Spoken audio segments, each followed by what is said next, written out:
जन जन इस गुणायतन से जुड़कर के अपने जीवन का गुणात्मक परिवर्तन करेगा और ना जाने कितने लोग गुणायतन के माध्यम से अपने मिथ्यात्व रूपी अंधकार को हटा करके सम्यक्त की ओर चलेंगे।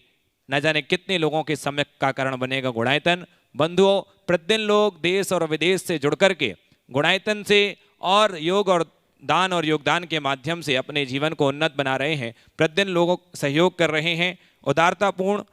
और इसी कड़ी में जिन्होंने आज गुणायतन से जुड़कर के अपने सौभाग्य को जागृत किया है, ऐसे श्रावक श्रेष्ठियों के नामों की उद्घोषणा कर रहा हूं।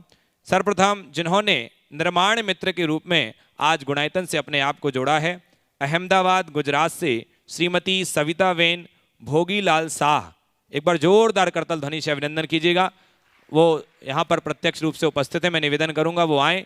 और उनके सम्मान के लिए मैं बुला रहा हूँ अशित जी, अर्चना जी बेनाड़ा कोलकाता से, वो आएंगे और ऐसे श्रावक श्रेष्ठी का सम्मान करेंगे। श्रीमती सविता वेन भोगीलाल शाह, अहमदाबाद गुजरात, आइएगा, आपकी जोरदार करतल ध्वनि हो। इन्होंने आज निर्माण मित्र के रूप में अपने आप को गुणायतन से जोड़ा है और अपने उस पुण्य के द्रव्य को लगा करके साथ ही से पुण्य का अर्जन किया है। साथ ही जिन्होंने आज निर्माण सारथी से स्तंभ के रूप में अपने आप को जोड़ करके यहाँ पर अपने आप के सौभाग्य को जागृत किया है, ऐसे श्रावक सृष्टि स्वर्गीय राम स्वरूप जैन, पुत्र श्री रविंद्र अर्चना जैन, श्री विवेक जैन, श्रीमती सोनल जैन मुंबई से, इन्होंने ऑनलाइन जुड़ करके यहाँ पर अपने घर पर बैठे हुए हैं। एक बार जोरदार करतल ध्वनि से उनका अभिनंदन कीजिएगा, जो आज निर्माण सारथी से आगे बढ़ करके स्तंभ के रूप में जुड़ करके सौभाग्य जागृत किया। अब सम्मान हो रहा है हमारे बीच में निर्माण मित्र श्रीमती सविता वेन भोगीलाल शाह, अहमदाबाद गुजरात से, और उनका सम्मान कर रहे हैं अशित अर्चना जी वेनाड़ा। हाँ, आइएगा। बंधुओं, जैसा कि आपको विदित है, पूज्य गुरुदेव की ऐसी अद्भुत परिकल्पना जिसके माध्यम से ये एक शंखनाद, गुणात्मक विकास का शंखनाद है, पूज्य गुरुदेव ने जो किया है, निश्चित ही आने वाली पीढ़ी जो गुणायतन से जुड़ेगा उसको भी धन्यवाद देगी। क्योंकि गुणात्मक कोई ये प्रकल्प नहीं, ये तो एक अनुसंधान है पूज्य गुरुदेव का। ये गुणात्मक विकास जन जन में सम्यक्त का जागरण हो, इस भाव के साथ तो आप भी जुड़ें, जो लोग अब तक नहीं जुड़े हैं, और अपने जीवन की उस सौभाग्य को जगा करके अपने आप को पुण्यार्जित करें। आइएगा। साथ ही बंधुओं, एक और मैं घोषणा कर रहा हूं, आगामी 23 जनवरी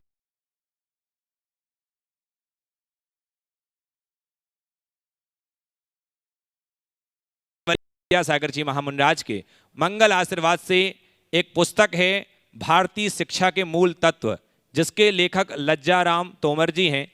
ये ऑनलाइन पुस्तक आपको जो है www.vidyasagar.guru इसमें आपको उपलब्ध हो सकती है, और उसकी आप PDF डाउनलोड करने के बाद उसको पढ़िए, और हर एक बचपन से लेकर 55 और 55 से लेकर के वृद्ध भी उसको पढ़ करके इस ऑनलाइन प्रतियोगिता में भाग ले।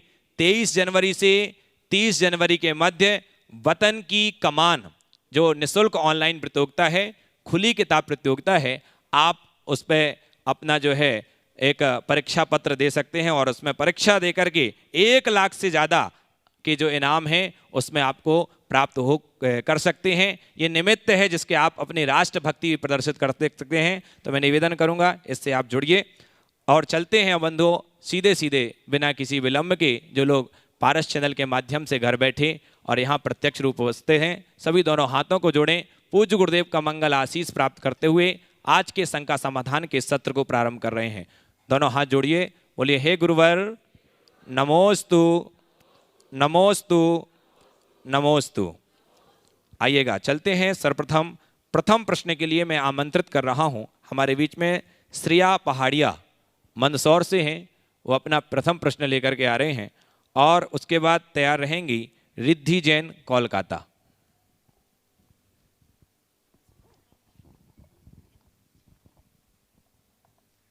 नमोस्तु महाराज जी। नमोस्तु महाराज जी। मेरा प्रश्न यह है, आयु कर्म किसी को नहीं छोड़ता है और हम अपना समय यूं ही बर्बाद करते रहते हैं। फिर भी हम अपने आप को बुद्धिमान क्यों समझते हैं और हम दूसरों को दुखी क्यों करते जाते हैं? कभी किसी पागल खाने में गई? जाने का योग मिला? नहीं नहीं महाराज जी। पागल खाने में जाओगे ना तो वहाँ रहने वाले पागल जितने होते हैं ना वो सामने वाले को पागल समझते हैं और खुद को बुद्धिमान। समझ गए? तो हर पागल अपने आप को बुद्धिमान समझता, दुनिया को पागल। मुझे लगता है ये हमारा पागलपन ही है जो हमें जानबूझकर अनजान बनाए हुए हैं और अपने आप को बुद्धिमान मानने का भ्रम बना रखा है। थैंक यू महाराज जी। अगले प्रश्न के लिए रिद्धि जैन कोलकाता से और उसके बाद तैयार रहेंगे चिराग जैन लहरी जबलपुर मध्य प्रदेश से। मेरे आराध्य गुरुवर को नमोस्तु नमोस्तु नमोस्तु। इक्षामी महाराज। गुरुदेव, मेरा प्रश्न ये है कि सनातन धर्म का एक्चुअल मीनिंग क्या है, और अगर जैन धर्म सनातन धर्म है हम कहते हैं, तो अभी जो देश भर में डिबेट हो रहा था सनातन धर्म हमारा है, कोई कहता हमारा है, मुस्लिम वर्ग कहते उनका है, तो जैन धर्म के प्रवक्ता अगर आगे आके इस पे कुछ रखते तो वो क्यों पीछे रह गए? और अगर हम जैसे लोग आगे इस पे बोल सकते कर सकते तो हमें क्या करना चाहिए? नमस्ते। देखो, बहुत अच्छा सवाल किया है। सनातन धर्म की बात जो की जाती है, मैं इसे थोड़ा पलट कर कहता हूँ। सनातन धर्म नहीं, हम धर्म को सनातन मानते हैं। और जब हम धर्म सनातन मान ले, चूंकि सृष्टि सनातन है तो सृष्टि जब से है तब से धर्म है, और धर्म है तो धर्म सनातन है। तो धर्म सनातन है, हम सनातन को धर्म मानते हैं और हम धर्म को सनातन कहते हैं। अंतर इतना ही है। जिस दिन ये अवधारणा स्पष्ट हो जाएगी, सारा भ्रम ही खत्म हो जाएगा। हम अगर सनातन धर्म के रूप में किसी एक धर्म विशेष की बात करते हैं तो बहुत सारी बातें उसमें जुड़ती हैं, लेकिन जब हम धर्म की सनातनता को स्वीकार करते हैं तो हमारी संपूर्ण सांस्कृतिक परंपराएं उसमें जुड़ जाती है। तो हम यही चाहेंगे कि हम जब बात करें तो धर्म को हम सनातन मानते हैं, इसलिए चूँकि जैन धर्म भी एक धर्म है और धर्म सनातन है। आइएगा चिराग जैन लहरी जबलपुर मध्य प्रदेश से और उसके बाद तैयार रहेंगी श्रीमती सुनीता प्रदीप जी पहाड़िया मंदसौर। मुनिषी के चरणों में नमोस्तु एवं मंचासीन सभी क्षुल्लक जी के चरणों में इक्षामी इक्षामी इक्षामी। महाराज जी, दर्शनावर्णी कर्म और अंतराय कर्म में क्या अंतर है? मतलब अगर हम जिनालय या किसी मुनिषी के दर्शन करने जाते हैं और दर्शन अगर किसी कारण से नहीं हो पाते हैं तो वो दर्शनावर्णी की श्रेणी में आएगा कि अंतराय कर्म की श्रेणी में आएगा? ये न दर्शनावर्णी के श्रेणी में आएगा न अंतराय की श्रेणी में आएगा। ये हमारे तीव्र मोहनी कर्म के उदय के परिणाम स्वरूप होगा। दर्शन मोहनी का उदय है। किसका उदय है? दर्शन मोहनी। दर्शनावर्णी कर्म का काम तो दर्शन को रोकना है, और अंतराय कर्म का काम दान लाभ भोग में बाधा देने का है। हमें दर्शन नहीं मिले, अर्थात हमारे मोहनी कर्म की प्रबलता ऐसी आई जो हमें अच्छा योग नहीं मिलने दिया। पर लोग भाषा में कह देते हैं हमारा अंतराय है, अंतराय।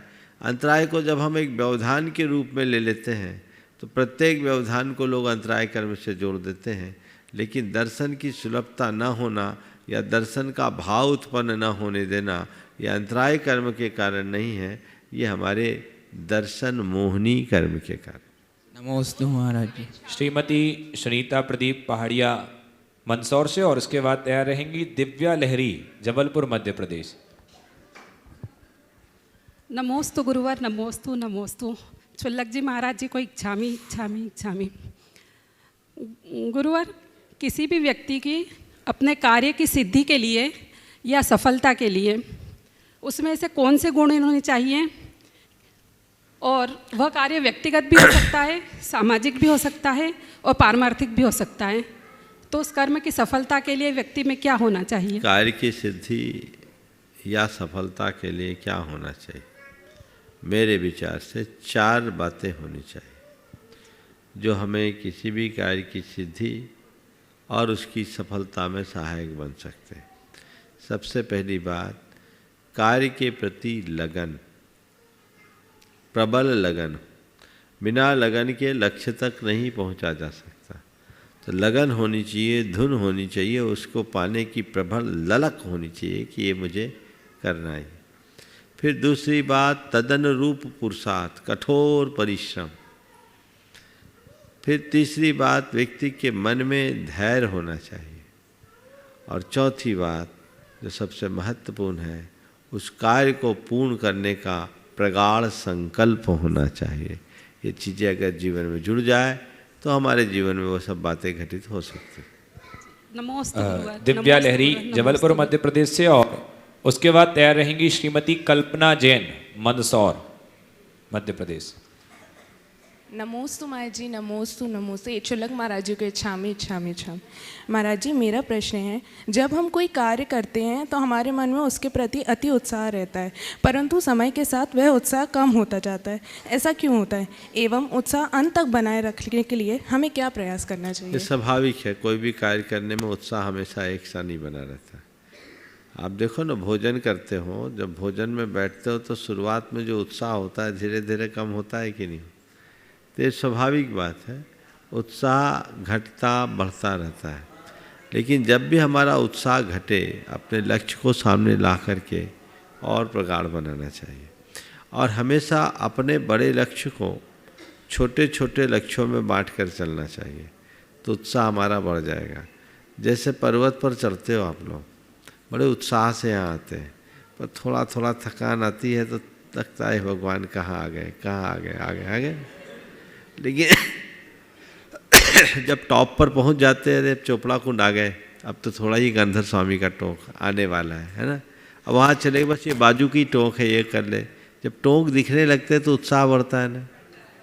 तो बस लक्ष्य सामने दिखने लगे तो उत्साह बढ़ेगा। तो क्या करो, बड़े लक्ष्य को छोटे लक्ष्यों में बांट कर चलो। पर्वत पर चढ़ना है तो बोला पहले हमें एक साथ पूरा पर्वत थोड़ी चढ़ना है, पहले यहाँ से चढ़ना है तो हमें काठ पुल तक चढ़ना है, फिर उससे बाद चढ़ना है गंधर टोक तक चढ़े, गंधर नाले तक चढ़े, फिर शीतल नाला का लक्ष्य बनाओ, फिर चोपड़ा कुंड का बनाओ, फिर गंधर टोक का बनाओ। तो ऐसे बनाते जाओगे एक एक करके, तो यहाँ तक तो आ गया। अब इतना और चलना, अब इतना और चलना।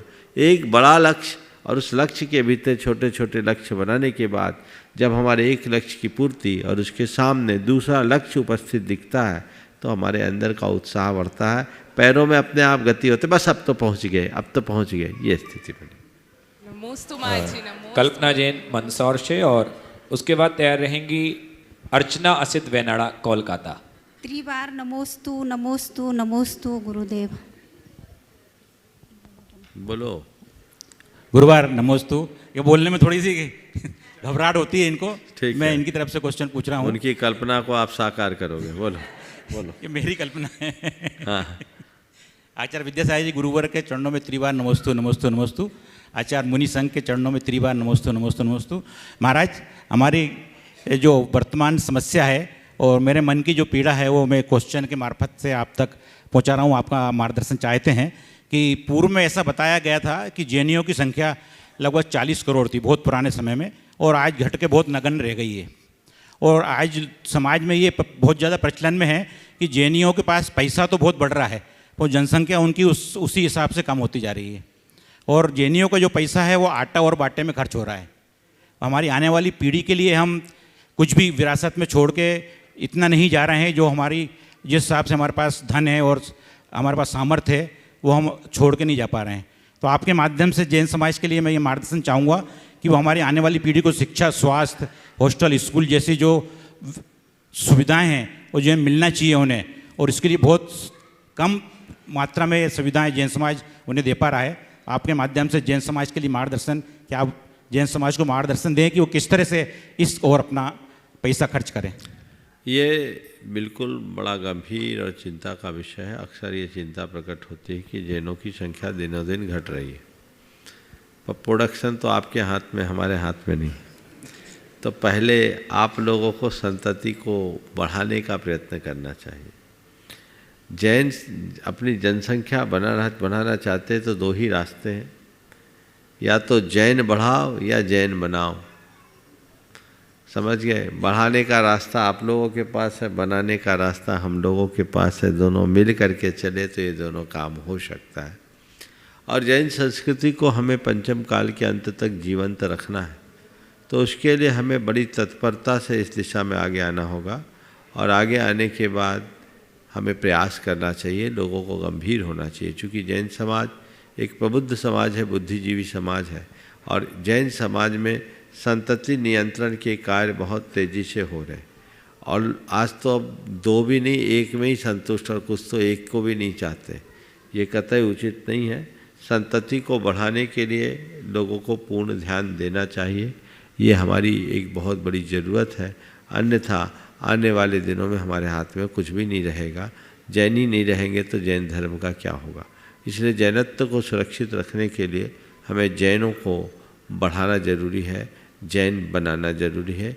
ये प्रयास सभी को करते रहना चाहिए। आपने जो दूसरी बात कही कि जैनों के पास पैसा बढ़ रहा और उनका पैसा आटा और भाटा में लग रहा है, मैं इस बात से थोड़ा इत्तेफाक रखता हूँ। ये बात हम अपने आने वाली पीढ़ी के लिए क्या दे रहे हैं, मैं इसे कह रहा हूँ, जो हम दे के जा रहे हैं उससे बड़ी धरोहर और कोई नहीं दे सकते। चामुंड राय ने जो हमें गोमटेश बाहुबली दिया, क्या उस बड़ी धरोहर की किसी से तुलना कर सकते हो? क्या दिया? 1000 साल तक हमारी पीढ़ियों को उनने संस्कार दिया, संस्कृति दी। चामुंड राय ने अपना राजमहल भी बनाया होगा,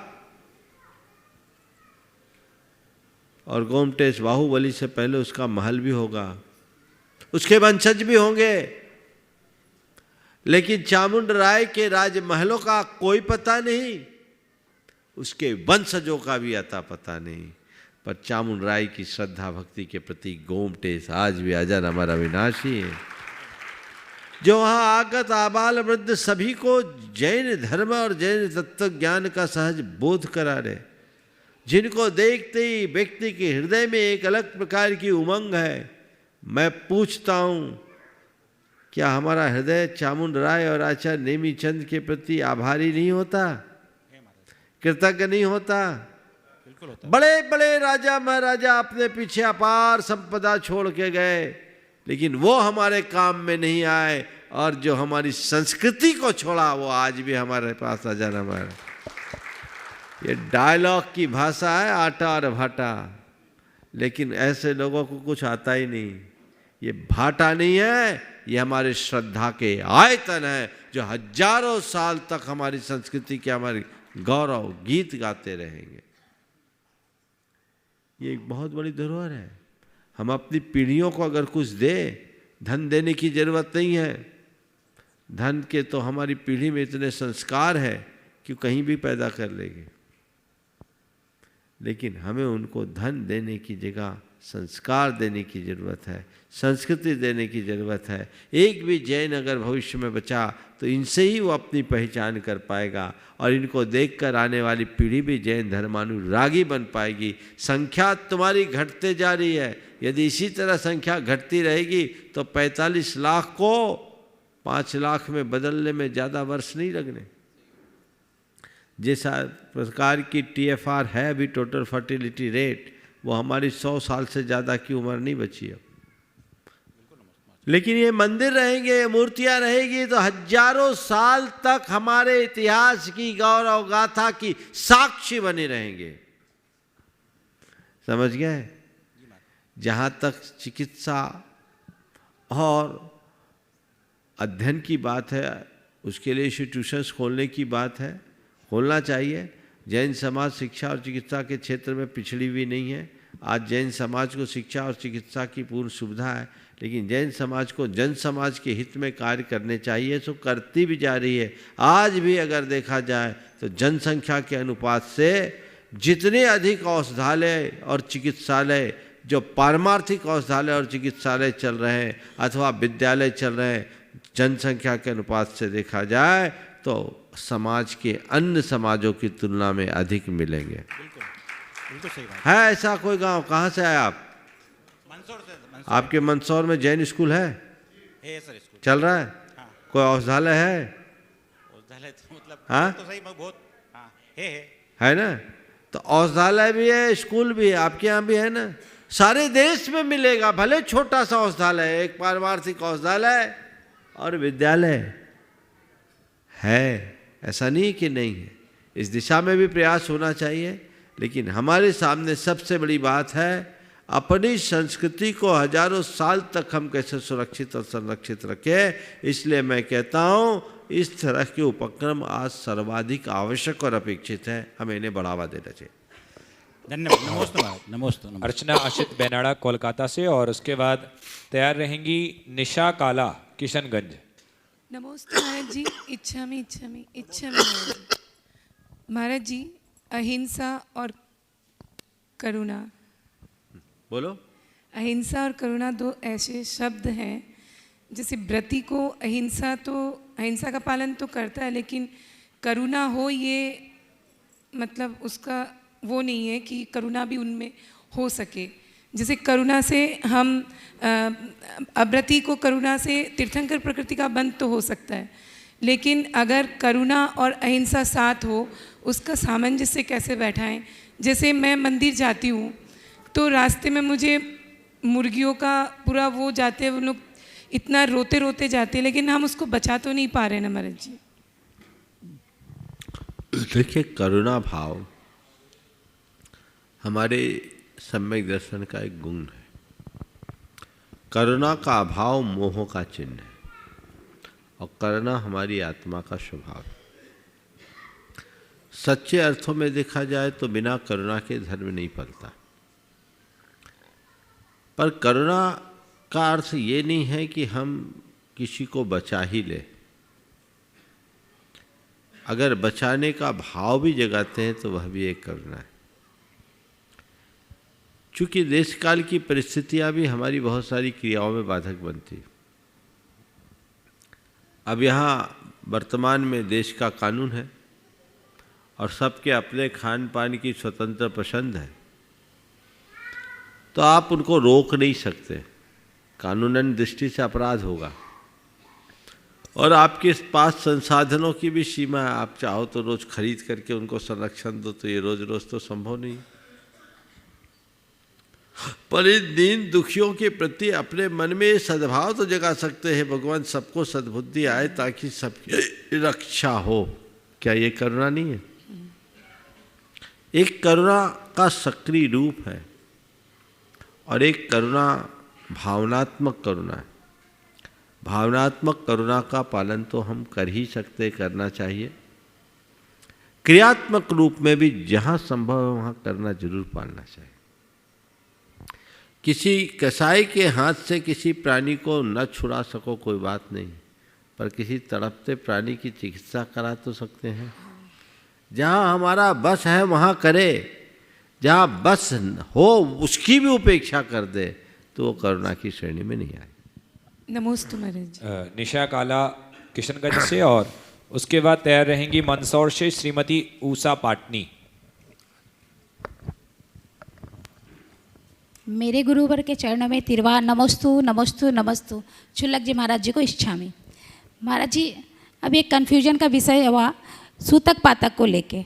हमने एक पुस्तक में पढ़ा कि जितने महीने का गर्भपात होता है तो हम लोग को उतना दिन का सूतक लगता है, और वहीं कहीं 1 महीना का बच्चा का अगर मृत्यु हो जाती है तो उसका सूतक कितना दिन होना चाहिए। और 8 साल के बच्चे की उस किताब में लिखा हुआ था कि 3 दिन का सूतक होता है। महाराज जी, थोड़ा कन्फ्यूजन का विषय है, शंका समाधान। देखिए, जो सूतक पातक के बारे में आप लोगों की पुस्तकों में लिखा वही होना चाहिए। सामान्य रूप से गर्भपात हो तो गर्भपात एक बहुत बड़ी दुर्घटना है, अपमृत्यु है, सहज मृत्यु नहीं। इसलिए जितने दिन का माह का गर्भ हुआ उतने दिन का गर्भपात में सूतक मानना चाहिए। 1 माह के गर्भ में शायद 3 दिन दिया है या 1 दिन दिया है। 1 माह का बच्चा होने के बाद एक गर्भ में तो जितने माह का गर्भ हुआ, और 1 माह का बच्चा अगर जन्म लेने के उपरांत मरा है तो उसके लिए 3 दिन का सूतक होगा, उससे 8 साल के बच्चे के और 8 साल के बच्चे का भी जब तक है तो 3 दिन का जो विधान दिया वही माने। नमस्ते महाराज। श्रीमती उषा पाटनी मंदसौर से, और उसके बाद तैयार रहेंगे भोपाल से संयम जैन। गुरुवर के चरणों में बारंबार नमस्तु। शुल्लक जी को इच्छामि। महाराज जी, मैं प्रतिदिन भावना योग करती हूँ, और पाठशाला में भी मैं बच्चों को भावना योग के लिए प्रेरित करती हूँ। इसका मतलब फल यही मुझे मिला है और इसका चमत्कार यही हुआ कि हम आज कोई भी बीमारी से ग्रस्त नहीं है और मेरे पाठशाला के बच्चे भी सारे स्वस्थ हैं। बहुत सुंदर। गुरुवर, मेरी शंका है कि जितना समय और शक्ति व्यक्ति दूसरों की कमियां देखने में और उसको प्रचारित करने में खर्च करते हैं, पाप का उपार्जन करते रहते हैं, उतना समय वह स्वयं की कमी को दूर करने में क्यों नहीं लगाते? क्या मनुष्य का स्वभाव ऐसा ही है? यही तो बात है, उसको दूसरों के घर का कचरा दिखता, खुद के घर का कचरा नहीं। या ये कहूँ कि उनको दूसरों के घर में बुहारी लगाने की आदत है, खुद के घर का कचरा साफ करने का अभ्यास नहीं। तो ये आदत बदलनी पड़ेगी। अपनी तरफ दृष्टि रखिए। अंतरावलोकन जब तक हम नहीं करेंगे तब तक जीवन में बदलाव नहीं हो सकता। इसलिए अंतरावलोकन करना चाहिए और एक वाक्य हमेशा याद रखना चाहिए, पर चिंता धमा धमा। हमें पर चिंता से मुक्त होकर जीने का अभ्यास करना। महाराज जी, हम सब मंदसौर से सन्मति ग्रुप है हमारा पूरा। बहुत सन्मति ग्रुप से। आइए श्रीमान संयम जैन जी भोपाल से, और उसके बाद तैयार रहेंगी साधना विजय जैन एडवोकेट दिल्ली से। महाराज जी नमोस्तु नमोस्तु नमोस्तु। आज पूरे भारतवर्ष में बहुत हर्ष का माहौल है अयोध्या और श्री राम भगवान को लेकर। मेरा प्रश्न यह है कि जैन संस्कृति में भगवान राम और अयोध्या को लेकर जो उच्च विचार हैं वो लोगों तक कैसे पहुंचाएं, मार्गदर्शन दीजिए। देखिए, श्री रामचंद्र जी एक लोक पुरुष है। उन्हें सभी भारतीय परंपराओं में मान्य किया गया। वैदिक परंपरा में उन्हें अवतार के रूप में स्वीकार किया गया। तो जैन धर्म के अनुसार वे 8वें बलभद्र थे, तद्भव मोक्षगामी जीव थे। वे एक शलाका पुरुष थे, ऐसे महनीय पुरुष जिन्होंने सब प्रकार के धार्मिक और सामाजिक चेतना के विकास में अपना महत्वपूर्ण योगदान दिया। तो रामचंद्र जी का चरित्र पूरे मानव समाज के लिए एक आदर्श है। जैन परंपरा में रामचरित्र को पद्म पुराण जैसे एक ग्रंथ में बहुत ही अच्छे ढंग से विवेचित किया गया है। उनका जन्म अयोध्या में हुआ था। अयोध्या में कभी राम मंदिर रहा था, आज वो राम मंदिर फिर से बन रहा है। तो ये सबके लिए हर्ष का विषय है, क्योंकि ये हमारे सांस्कृतिक गौरव को पुनर्प्रतिष्ठित करने का एक उपक्रम है। ये पूरे की पूरे भारत की मूलभूत संस्कृति की विजय का द्योतक है। इसलिए इसमें जितने और लोग हर्षित हैं, प्रत्येक भारतीय संस्कृति पर निष्ठावान व्यक्ति को हर्षित होना चाहिए, क्योंकि हमारी धरोहर को इस तरह से ध्वस्त किया गया। और एक केवल राम मंदिर ही नहीं टूटा, देश में न जाने कितने मंदिर टूटे, हजारों जैन मंदिर भी टूटे, जिनका स्वरूप बदल दिया गया और उसे दूसरे रूप में स्थापित कर दिया गया। ये एक बहुत अच्छी शुरुआत है, प्रतीकात्मक ही सही। अगर एक बदला तो आगे भी बदलने की संभावनाएं हो सकती है। इसलिए जो बात हुई है ये बहुत प्रशंसनीय बात है, हमें इनका स्वागत करना चाहिए। और इसी दौर में चूँकि अभी पूरा देश बल्कि पूरी दुनिया राममय हुई हुई है, तो जैनों को भी अपने राम के चरित्र को प्रस्तुत करने का अवसर रखना चाहिए। और जैन धर्म में राम को केवल एक व्यक्ति के रूप में नहीं देखा गया, राम को एक अवस्था के रूप में देखा गया। अगर उस अर्थ में देखा जाए तो हमारे भीतर का जो तत्व है वह भी राम ही है, और जो भी हमारे भीतर का तत्व है वह राम है। और हमारे 24 तीर्थंकर में आद्य तीर्थंकर ऋषभदेव, अंतिम तीर्थंकर महावीर, ऋषभदेव के र को और महावीर के म को मिला दो तो राम होता है। राम हमारे 24 तीर्थंकर के प्रतीक है, इसलिए उस राम भाव को हमें जगाने की आवश्यकता है। आइए अगले प्रश्न के लिए श्रीमती साधना विजय जी जैन एडवोकेट दिल्ली से, और उसके बाद तैयार रहेंगे अनूप जैन हिंगोली महाराष्ट्र से। गुरुदेव नमोस्तु। इच्छामी छुल्लक जी महाराज जी। गुरुदेव, कहीं पढ़ने में आया था कि अपनी ऊर्जा को चिंता में खोने के बजाय समस्या का समाधान ढूंढने में इस्तेमाल करना चाहिए। लेकिन गुरुदेव, पढ़ने के बाद तुरंत ही मन में प्रश्न आया कि व्यक्ति समस्या की चिंता से इतना उलझ जाता है कि किसी समाधान तक पहुंचना बहुत मुश्किल होता है। तो गुरुदेव, इस समस्या से कैसे छुटकारा पाया जा सकता है? ये हमारी सोच पर निर्भर करता है। जिनकी सोच नकारात्मक होती है वो कोई भी समस्या आने पर घबराते हैं कैसे होगा, और जिनकी सोच सकारात्मक होती है वो समस्या के आने पर सोचते हैं कैसे करना है, कैसे होगा ये हमें घबराहट देता है, और कैसे करना है ये हमें साहस और संबल देता है। तो कोई भी काम सामने आए ये मत सोचो कि कैसे होगा, सदैव ये सोचो कि हमें कैसे करना है। ये लक्ष्य लेकर के चले तो हम निश्चित उसमें सफल हो सकते। नमस्ते। अनूप जैन जी हिंगोली महाराष्ट्र से, और उसके बाद तैयार रहेंगे सिद्धार्थ जैन किशनगंज। गुरुदेव के चरणों में बारंबार नमोस्तु। गुरुदेव मेरा प्रश्न है कि गुरुदेव जब लौकिक क्षेत्र में हम आगे बढ़ते हैं तो दूसरे के बढ़ती को देख के हमारे मन में ईर्ष्या भाव पैदा होता है। सो उस ईर्ष्या भाव से क्या परिणाम होता है और इस भाव से बचने के लिए क्या करना चाहिए? देख दूसरों की बढ़ती को कभी नहीं ईर्ष्या भाव धनु की भावना भाना चाहिए। ईर्ष्या हमारे जीवन के आंतरिक ऐश्वर्य को खत्म कर देता है, हमारी सोच को पूरी तरह नकारात्मक बना देता है, हमारी प्रगति को रोक देता है। जैसे जिस वस्तु में आग लगती है वो वस्तु विनष्ट हो जाती है। ईर्ष्या एक ऐसी आग है जो हमारी सारी चेतना को विनष्ट कर देती है। तो ईर्ष्या से बचने के लिए हमें एक बड़ा संक्षेप में मैं कह रहा हूँ 4 उपाय करना चाहिए। अगर ईर्ष्या से बचना चाहते हैं तो हमेशा गुणग्राही दृष्टि रखो, अपनी सोच को सकारात्मक बनाओ, दूसरों के गुणों की प्रशंसा करने की आदत डालो, और अपनी शक्ति अपनी लाइन को लंबी करने में लगा। नमोस्तु किशनगंज से, और उसके बाद तैयार रहेंगे श्रीमान हरीश जी कागजी दिल्ली से। नमोस्तु गुरुदेव, नमोस्तु गुरुदेव, नमोस्तु गुरुदेव। गुरुदेव, आज हमारे समाज में भी युवाओं की संख्या है, लेकिन युवा मतलब दूसरी ओर भटकते जा रहे हैं। मैं ये सोचता हूँ कि आज अगर हमें देशव्यापी कोई आंदोलन चलाना हो तो इस युवा शक्ति की बहुत आवश्यकता पड़ेगी।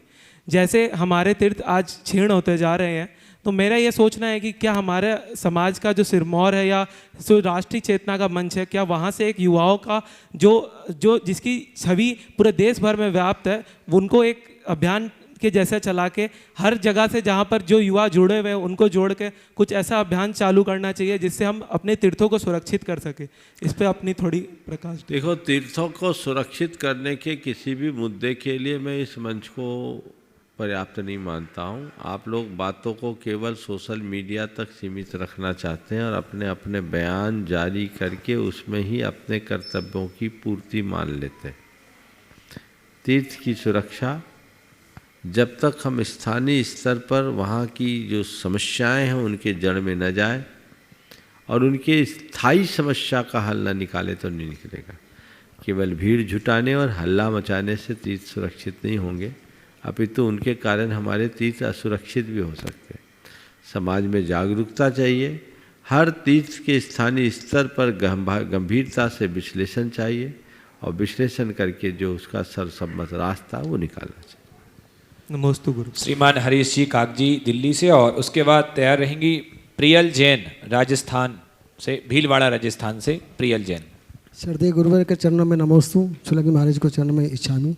आज ये क्वेश्चन मेरा नहीं है, दिल्ली से टीसी जैन रोहिणी वालों का है।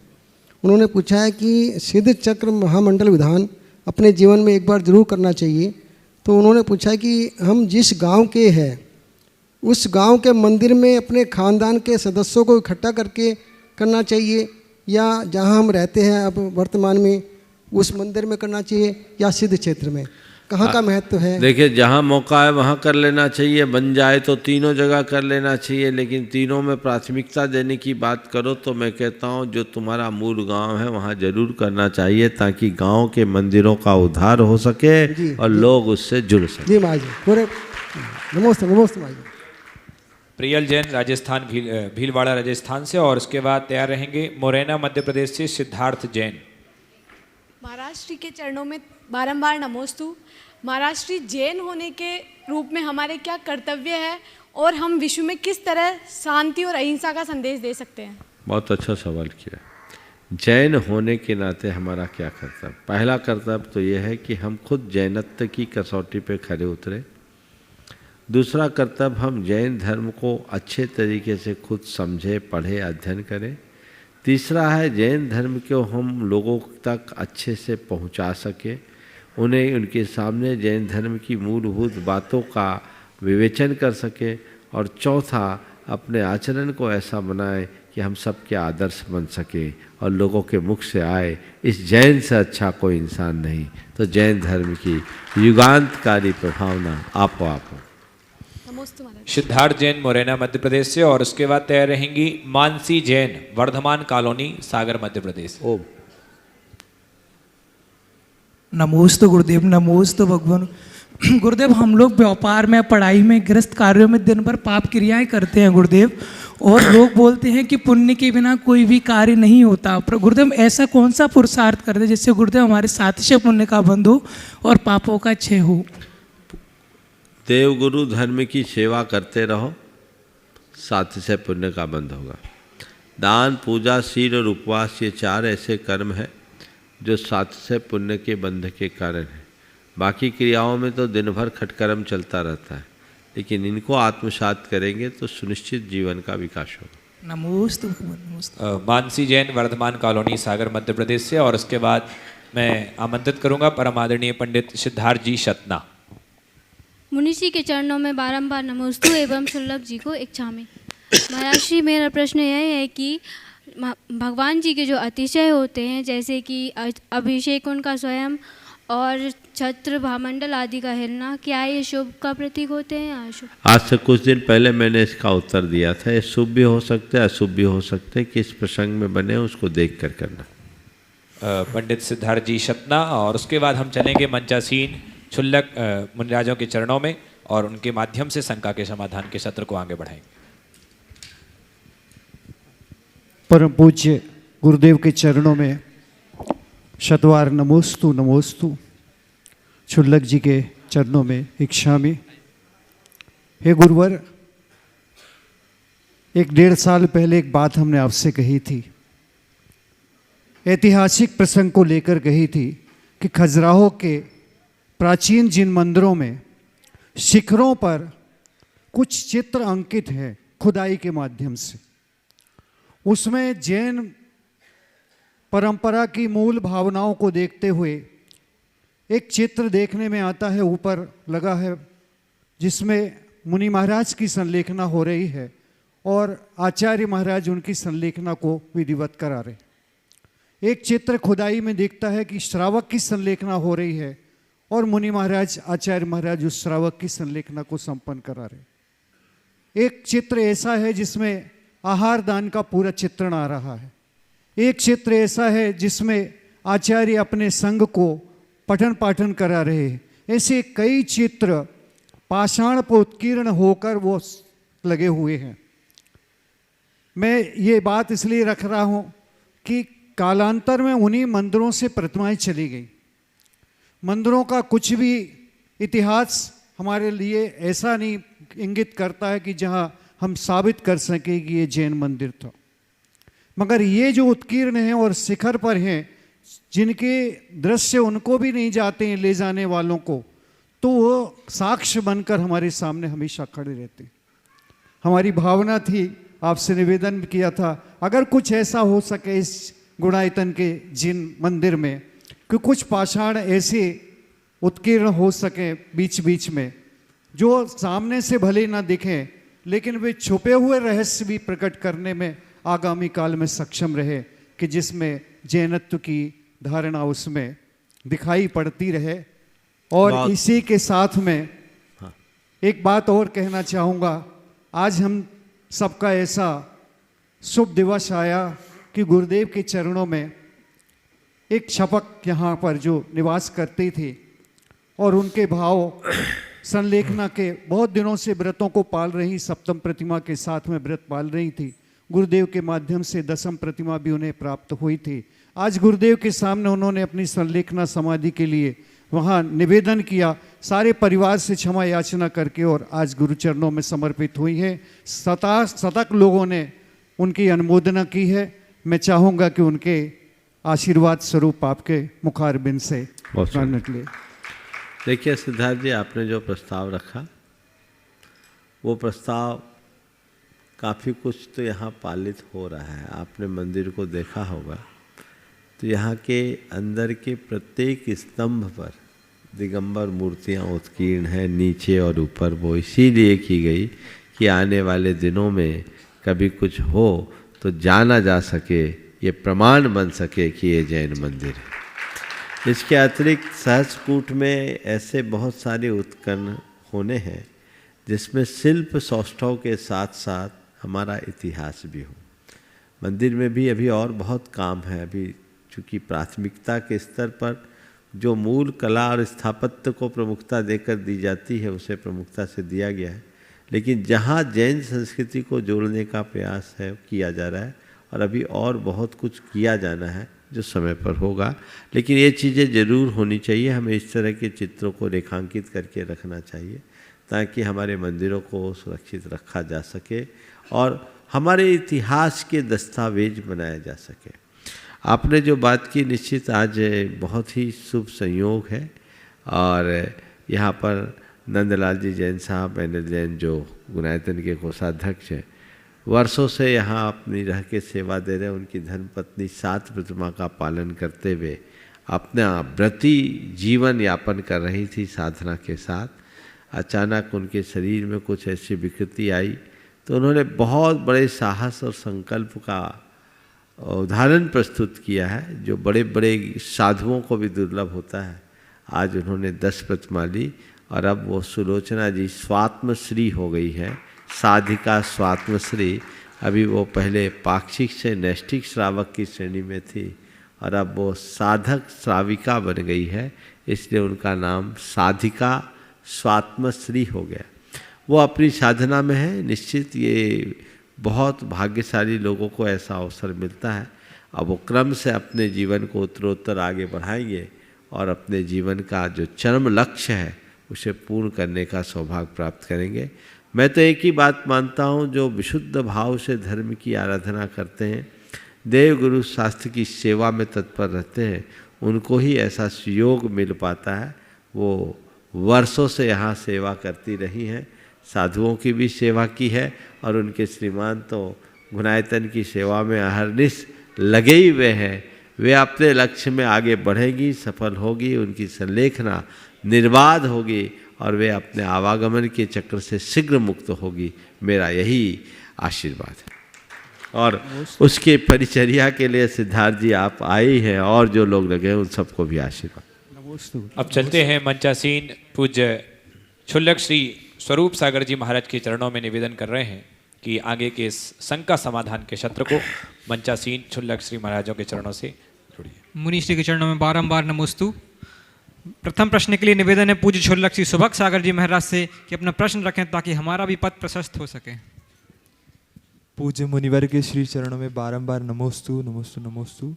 महाराज श्री नमोकार मंत्र की जाप को परम स्वाध्याय के अंतर्गत रखा है, इस पर प्रकाश डालने की कृपा करें। नमस्ते। देखिए, नमोकार मंत्र हमारे आराधना का एक बहुत बड़ा माध्यम है। आचार्य वीरसेन महाराज ने लिखा है कि नमो अरहंत नमो यारो संपहि बंधा दो, असंख्य गुण कम्मक है कारवोती। अरहंत भगवान का ये नमस्कार मंत्र तात्कालिक पुण्य के बंध से असंख्यात गुणे कर्म के क्षय का कारण। नमोकार के बदौलत हम प्रति समय असंख्यात गुण श्रेणी रूप कर्म की निद्रा करते हैं। इससे हमारी भाव विशुद्धि भी होती है और कर्म का विनाश भी होता है। हम लोग रोज बोलते हैं 105 नमो यारो सब पाप प्रणाशनो मंगलाणम च सव्यसिम परमम होई मंगलम। यह भी इसी बात को रेखांकित करता है कि नमोकार मंत्र हमारे पापों का प्रणाशक है। हम स्वाध्याय करते हैं तो स्वाध्याय भी अपने कर्म के क्षय के लिए करते हैं, भाव की विशुद्धि के लिए करते हैं।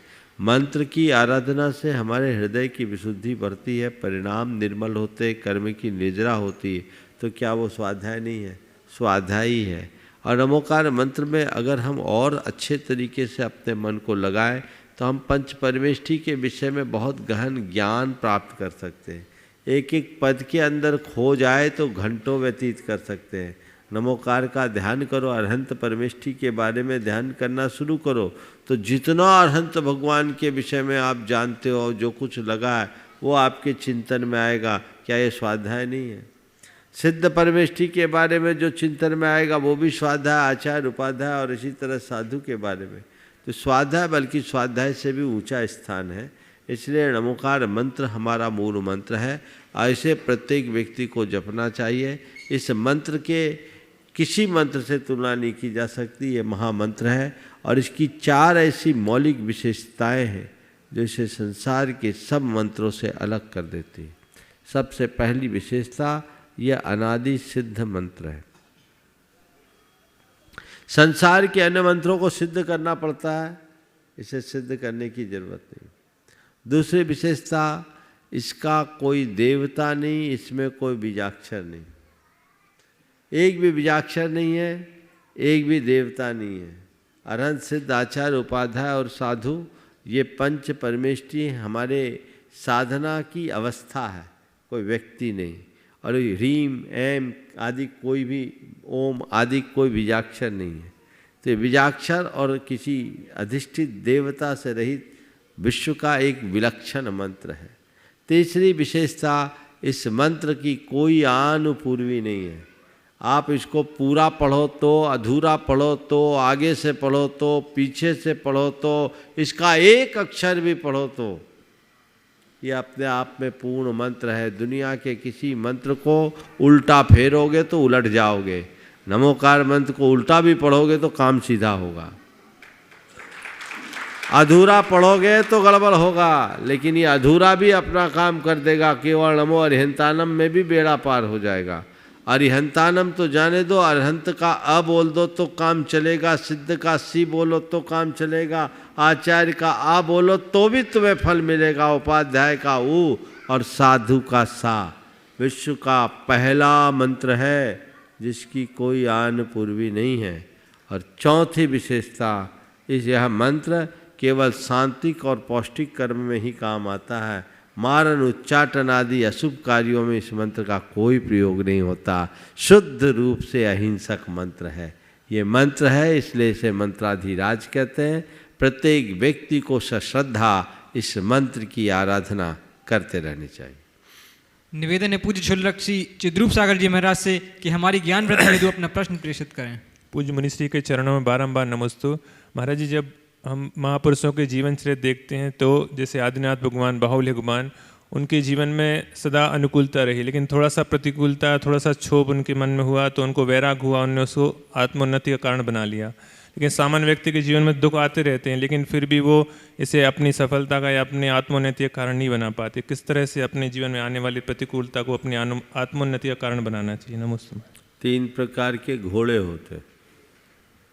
एक घोड़ा ऐसा होता है जो मालिक को देखते ही दौड़ने को तैयार हो जाता है। दूसरा घोड़ा ऐसा होता है जब मालिक उस पर सवार होता है तब दौड़ता है। और तीसरा घोड़ा ऐसा ढीठ होता है कि डंडा खाने के बाद भी नहीं हिलता। समझ गए? आज के समय में डंडा खाने वाले घोड़े ज़्यादा हैं। सब कुछ भुगत रहे हैं, रोना भी रो रहे हैं, फिर भी चिपके हुए हैं। अब क्या करें? बेटा नहीं पूछता, बहू नहीं पूछती, घर में कोई व्यवस्था नहीं है, पति से भी नहीं बनती या पत्नी से भी नहीं बनती, फिर भी लगे उसी फेर में, है ना? तो ये आदि बन गए, ये ढिठाई हो गई। चेतना एकदम सुप्त है। जिनकी चेतना जागृत होती है उनके लिए एक इशारा ही पर्याप्त। भगवान ऋषभदेव ने नीलांजना का एक दृश्य देखा, उनकी मौत देखी, उनके अंदर की चेतना जाग गई, वो निकल गए। और आप लोग न जाने कितनों को शमशान पहुंचा है, लेकिन इसी का नाम मोह है। मोह मनुष्य को मुग्ध करता है, मूढ़ बनाता है, और ये हमारी मुग्धता और मूढ़ता ही हमारी प्रगति को रोकती। तो वो लोग जो जीवन की छोटी सी घटना से बड़ी सीख ले महान बनते हैं, और वे लोग जो बड़ी बड़ी घटनाओं से भी सीख न ले पाए ठोकरें खाते रहते हैं। हम आप संसारी प्राणियों की दशा उन्हीं ठोकर खाने वाले लोगों में जैसी रही है, और इसी कारण संसार के चतुर्गति के दुखों के पात्र बने हैं। काश हम अपने आप को पहचाने और अपने इस ठोकर पने से ऊपर उठकर जीवन को आगे बढ़ाएं। निवेदन है पूज्य श्री समाधान सागर जी महाराज से कि अपने प्रश्न के माध्यम से सभी को लाभान्वित करें। महाराज जी चरणों में नमोस्तु नमोस्तु नमोस्तु। महाराज जी, जब किसी का मरण होता है तो सबको देखकर भयभीत होते हैं। मरण 2 प्रकार के बताए हमारे यहाँ, 7 प्रकार के भी है, द्रव्य मरण और भाव मरण। द्रव्य मरण के बारे में सब जानते हैं, देखते हैं, लेकिन भाव मरण क्या है, इसके परिणाम क्या है, और द्रव्य मरण और भाव मरण में अंतर क्या है, और इसको कैसे समझे। नमोस्तु महाराज। देखो, कोई का मर जाना द्रव्य मरण है, और मरने का भाव कर लेना भाव मरण एक। और दूसरे शब्दों में एक होता है नित्य मरण और एक होता है अंत मरण। जो मर जाते हो अंत का मरण है, पर सच्चे अर्थों में देखा जाए तो पल पल हमारी आयु छीन हो रही है, नित्य का मरण है। इसको आविची मरण भी कहते हैं। शायद भाव मरण से आपका तात्पर्य यही होगा, है ना। तो हमारी जिंदगी पर पल छीन हो रही है, क्षण क्षण छीन होती हुई जीवन को जो देखता है, जानता है, संभालता है, वही अपने जीवन में कुछ अच्छा कर पाता है। तो हम अपने क्षण क्षण छीन होते हुए जीवन के प्रति जागरूक बने और जीवन को आगे बढ़ाने का प्रयत्न करें, जिससे जीवन का पथ प्रशस्त हो सके। हमारे अंदर का मोह हमारे और अज्ञान हमारे जीवन की इस हकीकत को स्वीकारने नहीं देता। हमें ऐसा लगता है कि अभी तो हमको बहुत जीना है, अभी तो हमको जीना है, जबकि हमारे पल भर का कोई ठिकाना नहीं होता। काश हम इस बात को स्वीकारें और जीवन को आगे बढ़ाएं। पूज्य छोलक श्री आदर्श सागर जी महाराज से निवेदन करते हैं कि अपने प्रश्न के माध्यम से हमें भी समाधान अमृत का पान कराएं। नमोस्तु भगवान। महाराज जी, आचार्य श्री ने इस साधना की सर्वोत्कृष्ट ऊंचाई को प्राप्त किया है। आपसे ये जानना चाहते हैं कि उनमें ऐसी कौन सी विशेषताएं रहीं जो उनको इस ऊंचाई को प्राप्त कराया। आखिरी के 2 मिनट आपको मिले और 2 मिनट में भी आधा मिनट निकल गए। उनकी विशेषताएं बताऊं तो सस्ते में निपटना है तो आज बोलूं, हाँ खाली रखूं? तो चलिए कल तक थोड़ी अपनी उत्कंठा बना के रखिए, ठीक है। और अगला समय ब्रह्मचारी अशोक के लिए देता हूं। सवाल नहीं, चलिए ठीक है। हाँ शास्त्री जी, हाँ उसको कल के लिए बचा रहे। हाँ 4 लाइन बोल दो। हाँ आइएगा। अब पूज्य गुरुदेव के चरणों में मैं अपनी कुछ पंक्तियाँ निवेदित करता हूँ, जो मैंने कुछ दिनों पहले ही लिखी थी। कि ये पूज्य गुरुदेव ने जो एक नया हमें ये इस सृष्टि को वरदान दिया है, सीधे सीधे, क्योंकि 2 मिनट का समय बचा है। आत्म का विकास और दिव्यता का जो सदन, गुणायतन गुणायतन गुणायतन गुणायतन। आत्मा का हो विकास दिव्यता का जो सदन, गुणायतन गुणायतन गुणायतन गुणायतन। कलाकृति है विश्व की, जोड़ेगा जिससे सबका मन। कलाकृति ये विश्व की, जोड़ेगा जिससे सबका मन। गुणायतन गुणायतन गुणायतन गुणायतन। और कैसा है गुणायतन? विद्या प्रमाण की कृपा का एक ये प्रमाण है। विद्या प्रमाण की कृपा का एक ये प्रमाण है। ये विश्व पूज्य तीर्थ और जैन धर्म प्राण है। आत्मा से आत्मा को जानने का एक जतन, गुणायतन गुणायतन गुणायतन गुणायतन गुणायतन गुणायतन गुणायतन गुणायतन। पोथियों की बात को जो पल में अब बताएगा, पोथियों की बात को जो पल में अब बताएगा। चरों गति से मुक्ति की ही राह जो दिखाएगा। प्रयास एकमात्र ये ना व्यर्थ हो मनुष्य तन। गुणायतन गुणायतन गुणायतन गुणायतन गुणायतन गुणायतन गुणायतन गुणायतन। हर एक मनुष्य जैन धर्म मर्म जान पाएगा। हर एक मनुष्य जैन धर्म मर्म जान पाएगा। और आत्म से परमात्म की कला को सीख पाएगा। गुरु प्रमाण गान गाएगा समूचा ये वतन।